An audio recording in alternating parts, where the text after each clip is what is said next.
the government's independent extremism advisor who backs Palestine protest crackdown, has new links to the defence industry. We're going to read into this more from Byline Times, you guys. Let's go.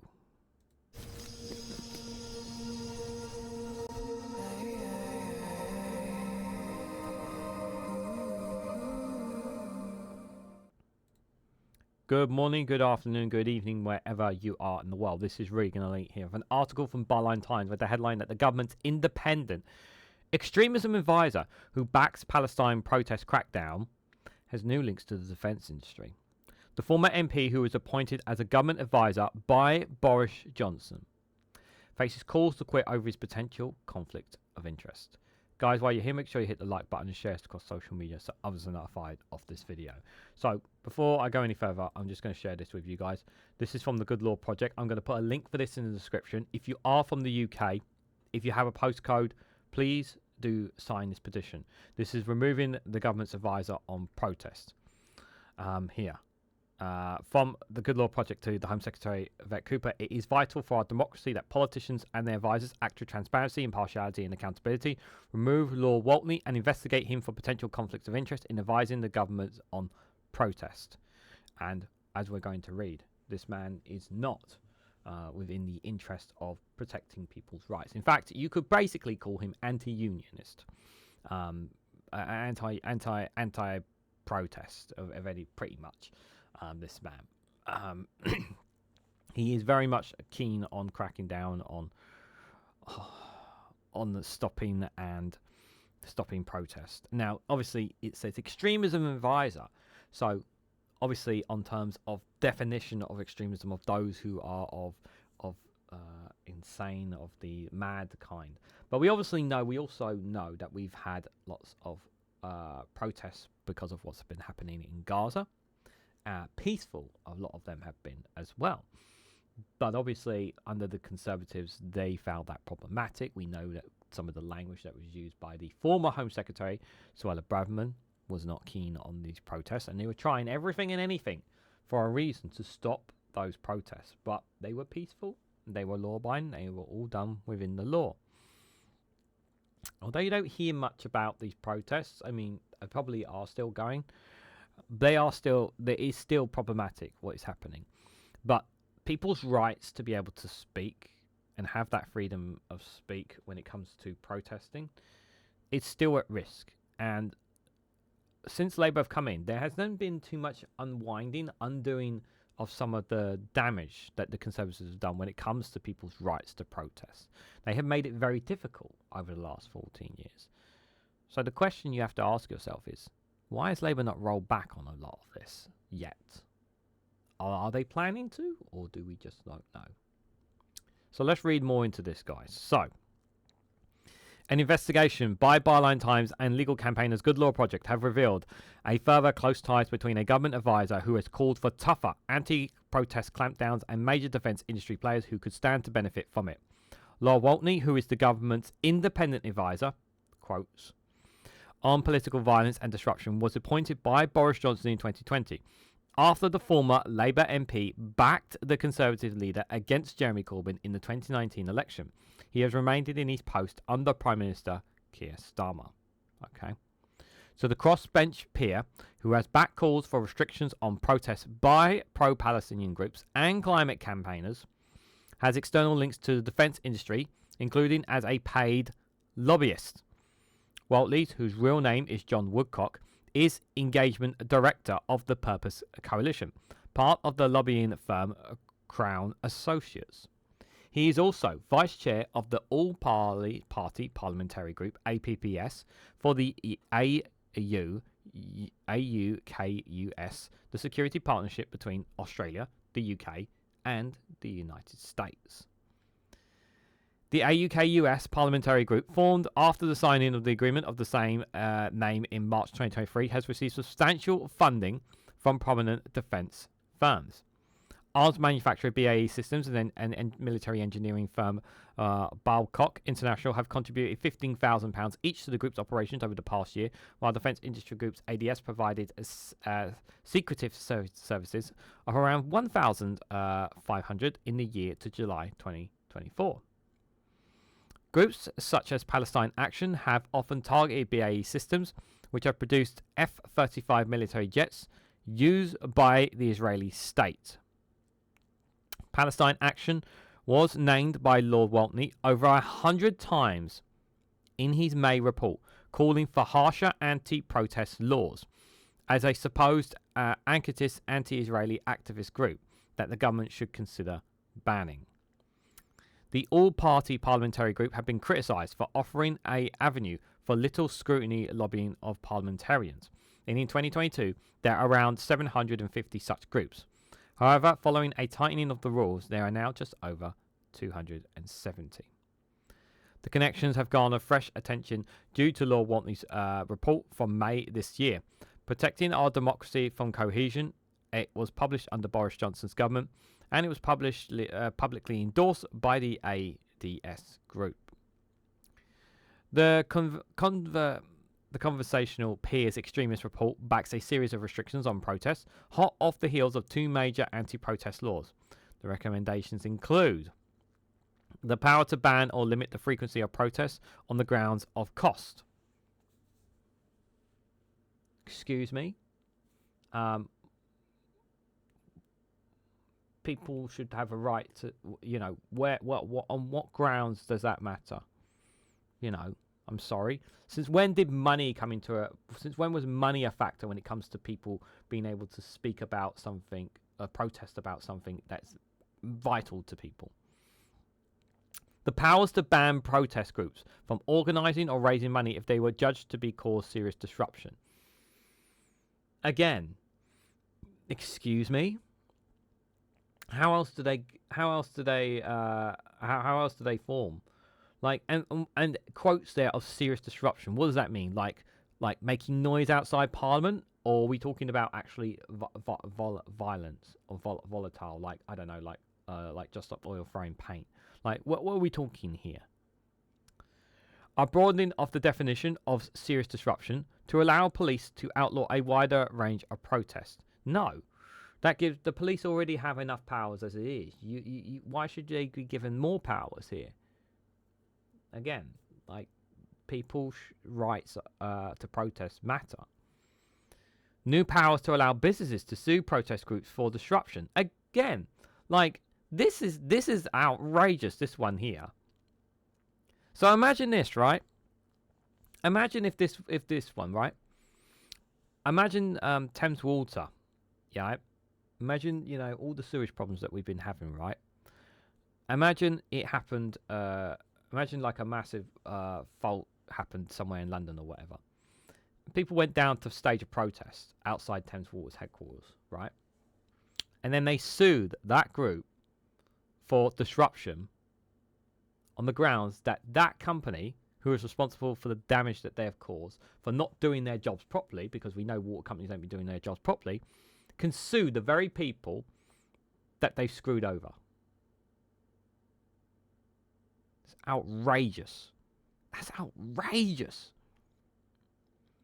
Allowing police to make protest groups pay for their policing of their own protest, a move brand unworkable by policing experts. Now this one here. This comes off the back of a theme I saw in Argentina. So when President Mendy took power in Argentina, when there were lots and lots of protests, he basically said in order for protests to happen, they would have to pay the police force their time. That's what he said. So that's where this idea has come from, and I knew someone would take that on board and bring that to the UK as soon as that happened. What a disgusting idea. That's just disgusting. Powers to impose exclusion zones around places vital to the functioning of democratic government, such as Parliament, in order to protect them from unreasonable protest activities. This just destroys any kind of protest. You can't even protest them. If you can't even speak, if you can't even do it outside Number 10, if you can't even do it outside Parliament, like, your voice is meaningless. Your voice becomes nothing more than an echo chamber somewhere else. The perfect analogy for this, guys, yeah, If a tree falls in the woods and no one hears it, did the tree actually fall?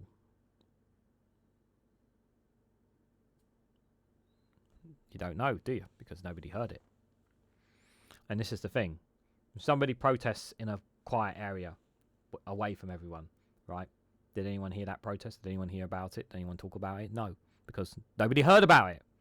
This is exactly what they want to do. This is about reducing your rights to protest. We already know they're being much eroded, and they're being eroded even more. So all those people who stand by and support Labour, where are they gone? Why are they not calling this out? Why are they not doing more about this? The defence lobby group ADS Chief Executive Kevin Craven defended their backing of the report in the Financial Times, describing the aerospace, defence and security sectors as vital contributors to UK's prosperity. Okay. Lord Walney did not declare any of his financial interests in the defence sector in the report itself, although he has declared that he's aware where compelled to elsewhere, such as the House of Lords registers of interest. But Good Law Project and Byline Times have spotted a number of further engagements with defence lobby groups, such as raise fresh questions about the potential conflict of interest. Lord Walney, whose former constituency Barrow House BAE nuclear submarine facility, has made several recent appearances in the defence industry's events, including the Webster co-hosted by ADS Group this June, titled UK-Turkey Defence, Defence and Security Relations, a UK's Perspective. It is unclear if he was paid to attend. In the webinar, Lord Walney identified himself as both a member of the House of Lords and a senior advisor to the public relations firm Ruth Purderson. The company lists defence and security companies as clients, as well as firms in high polluting energy and industrial sectors, often targeted by groups like Just Stop Oil and Extinction Rebellion. Yeah, but, no conflicts of interest, apparently, according to Labour at the time of this recording. Lord Walney, who addressed the D Group last November, a business membership organisation which counts arms manufacturers BAE Systems and Lockheed Martin among its members, offering high-impact executive briefings with access to and engagement with exceptional responsive networks. And the government's advisor attends a defence lobbying group ADS annual dinner at London's Grosvenor House this January. It was not declared by the crossbench peer on his registers of interest, as is unlikely to have met the law's threshold for declaring hospitality, which is £300. Further links between Walney and the defence industry raises questions about Keir Starmer's commitments to cleaning up politics, as his government announces the appointment of a new anti-corruption champion in Baroness Margaret Holes. Good Law Project's legal manager Hannah Greer said, keeping someone like Walney a hangover from Boris Johnson's administration on the Labour government's list of advisers after multiple examples of conflict of interest is frankly a bit bizarre at this point. With pledges to restore trust in politics and enhance integrity in our democracy, removing Walney immediately from this post is an easy way to follow on through those commitments. Legal campaigners Good Law Project said the revelations cast more doubt on the independence of his role, which is currently under review by the new Labour government as part of a sprint review into counter-terrorism. Byline Times has also learned that while Walney's staffing arrangements raised their own conflict of interest questions in his executive assistants, is also an executive assistant in the Crowne Associate. Crowne Associate listed oil giant BP as a major client, according to a Guardian report in 2022. They're all in it together, remember. There is no suggestion of rule breaking by the firm's names. Over 17,000 people have signed the Good Law Project petition to urge the Home Office to drop Lord Walney from his role as government advisor on political violence and disruption. Lord Walney's role is currently under review by the Labour government as part of a potential overhaul of counter-terrorism arrangements. Government figures are expected to meet defence industry CEO later this week to boost arms investment. Lord Walney was contacted for comment. Thank you, Byline Times and Good Law Project, for your work on this. This is very, very important indeed, especially when people's rights to be able to protest are under threat, and especially with some of the additional things that they want to add, especially when you have these firms are manipulating and pushing these people into on behalf of them. This man is doing it on behalf of the oil and gases, for the arms industries, for the anti-climate deniers, to push these people who see and know exactly what is happening out there when it comes to climate, when it comes to what's happening in Gaza, to silence people's voices. to stop them having the right to speak out. That is what this man is. He is a conflict. He must go. If he has not gone already, by the time this video comes out, he needs to go. Like I said, the link for this for it is in the description, guys. I will put a link for this. I will put this on the Discord community as well. Please, if you know somebody who can sign it, please get them to sign it. At the time of this recording, 17,020 people have signed it. We need to get it to 25,000 is the target they want to get to. So if you can, please like and share this video and get this to as many people as we possibly can. As long as you have a full name, you need an email address and a postcode, and that's all you need to sign the petition. As long as you've got a postcode, you can sign this. Let's get this to 25,000 as quickly as we possibly can, and tell the government that this person must go. He's taken away people's rights. It's really, really important. So let me know what you guys think about this story and this piece of Byline Times and the Good Law Project. What do you guys make of him? What do you guys make of the connections that he has, the plans that could come to fruition if he continues to remain in his role, from a former Boris Johnson advisor, from part of Boris Johnson's government to now part of Keir Starmer's group? Let me know your thoughts and more on all this down in the comments section below. If you haven't already, please hit the like button. We greatly appreciate it. Like I said, share this across social media so others are notified of this video. If you haven't subscribed to the channel already, please consider subscribing, because it really does help. And do subscribe to Byline Times and the Good Law Project's works as well. Both links for them will be in the description as well. But if you want to financially support me and the work that I do here on this channel, you can do so by becoming a YouTube member for as little as 99p, or join me on Rumble or Patreon for exclusive content on those platforms as well. So thank you all, everyone, for watching, and I hope to catch you all very, very soon.